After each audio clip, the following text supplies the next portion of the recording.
निर्गमन अध्याय 22 क्षतिपूर्ति के नियम। यदि कोई मनुष्य एक बैल अथवा एक भेड़ चुराकर उसे काटता अथवा बेचता है, तो वह एक बैल के बदले 5 बैल और एक भेड़ के बदले 4 भेड़ देकर क्षतिपूर्ति करेगा। उसे उनको वापस करना पड़ेगा। यदि उसके पास वापस करने के लिए कुछ नहीं है, तो उसे चोरी करने के अपराध में बेच दिया जाएगा। यदि चुराया हुआ पशु, चाहे वह बैल, गधा अथवा भेड़ हो, उसके अधिकार में जीवित पाया जाए, तो वह उसका दुगना लौटाएगा। यदि चोर सेंध लगाते हुए रात में पकड़ा जाए और उस पर ऐसा प्रहार हो कि उसकी मृत्यु हो जाए, तो उसकी हत्या का दोष नहीं लगेगा। पर यदि प्रहार के समय सूर्य उदित हो चुका था, तो उसकी हत्या का दोष लगेगा। जब कोई व्यक्ति दूसरे व्यक्ति के खेत अथवा अंगूर उद्यान को अपने पशुओं से चराएगा, या वह अपने पशुओं को खुला छोड़ेगा कि वे दूसरे के खेत को चर जाएं, तब वह अपने ही खेत और अंगूर उद्यान की सर्वोत्तम उपज से उसकी क्षतिपूर्ति करेगा।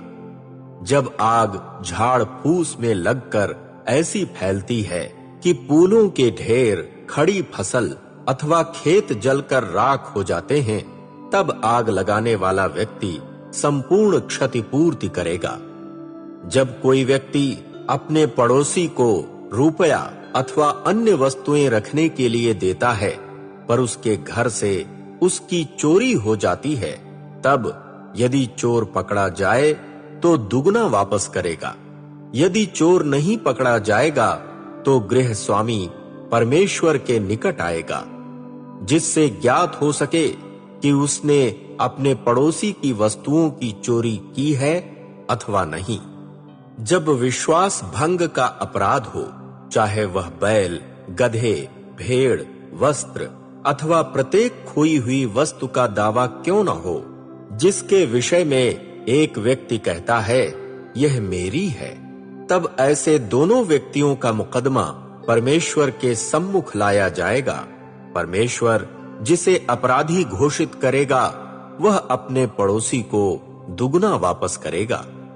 जब कोई व्यक्ति अपने पड़ोसी को गधा, बैल अथवा भेड़ तथा अन्य पशु रखने के लिए देता है, और वह पशु बिना किसी की दृष्टि में पड़े मर जाए, घायल हो जाए अथवा हाँक लिया जाए, तब दोनों के मध्य प्रभु की शपथ ली जाएगी, जिससे ज्ञात हो सके कि व्यक्ति ने अपने पड़ोसी की संपत्ति की चोरी की है अथवा नहीं।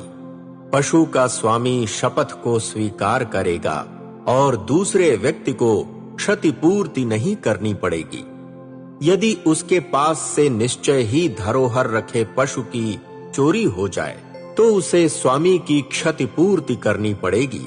यदि धरोहर रखा पशु जंगली पशु के द्वारा फाड़ डाला गया है, तो वह फाड़े हुए पशु को प्रमाण के रूप में लाएगा, तब उसे क्षतिपूर्ति नहीं करनी पड़ेगी।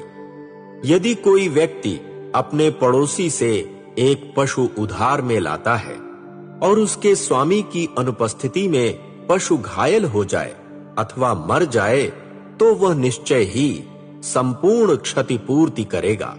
किंतु यदि उसके साथ पशु का स्वामी उपस्थित था, तो वह क्षतिपूर्ति नहीं करेगा। यदि पशु किराए पर लिया गया था, तो उसकी क्षतिपूर्ति किराए में हो गई। नैतिक और धार्मिक नियम। जब कोई पुरुष किसी कुंवारी कन्या को, जिसकी सगाई नहीं हुई है, फुसलाकर उसके साथ सहवास करता है, तब वह कन्या शुल्क चुकाकर उसे अपनी पत्नी बनाएगा। किंतु यदि कन्या का पिता उसको अपनी कन्या प्रदान करना सर्वथा अस्वीकार कर दे, तो पुरुष कन्या शुल्क के बराबर मुद्राएं चुकाएगा। जादू टोना करने वाली स्त्री को जीवित नहीं छोड़ना। पशु गमन करने वाले व्यक्ति को निश्चय ही मृत्यु दंड दिया जाएगा। एक ही प्रभु के अतिरिक्त देवताओं के लिए बलि चढ़ाने वाला व्यक्ति पूर्णतः नष्ट किया जाएगा। तू किसी प्रवासी के साथ न तो अन्याय करना और न उसका दमन ही करना, क्योंकि तुम भी मिस्र देश में प्रवासी थे। तू किसी विधवा अथवा अनाथ को पीड़ित मत करना। यदि तू उनको पीड़ा पहुंचाएगा और वे मेरी दुहाई देंगे, तो मैं निश्चय ही उनकी दुहाई सुनूंगा। मेरा क्रोध प्रज्वलित होगा और मैं तलवार से तुम्हारा वध करूंगा।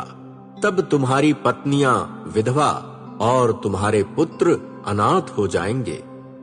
यदि तू मेरे लोगों में से किसी निर्धन व्यक्ति को जो तेरे साथ रहता है रुपया उधार देगा, तो उसके लिए सूदखोर जैसा नहीं बनना। तू उस पर ब्याज नहीं लगाना। यदि तू अपने पड़ोसी के वस्त्र कभी बंधक में रखे, तो सूर्य के अस्त होने तक उसे लौटा देना, क्योंकि वह उसकी चादर है, उसके शरीर का एकमात्र वस्त्र है। वह क्या ओढ़कर सोएगा? अतः जब वह मेरी दुहाई देगा, तब मैं उसको सुनूंगा, क्योंकि मैं अनुग्रहदाता परमेश्वर हूं। तू परमेश्वर का अनादर नहीं करना और न अपने समाज के किसी अगुए को अपशब्द कहना। तू मुझे अपने खेत की प्रचुर उपज और रस कुंडों के रस में से भेंट अर्पित करने में विलंब न करना। तू मुझे अपने पुत्रों में से पहलौठा पुत्र देना।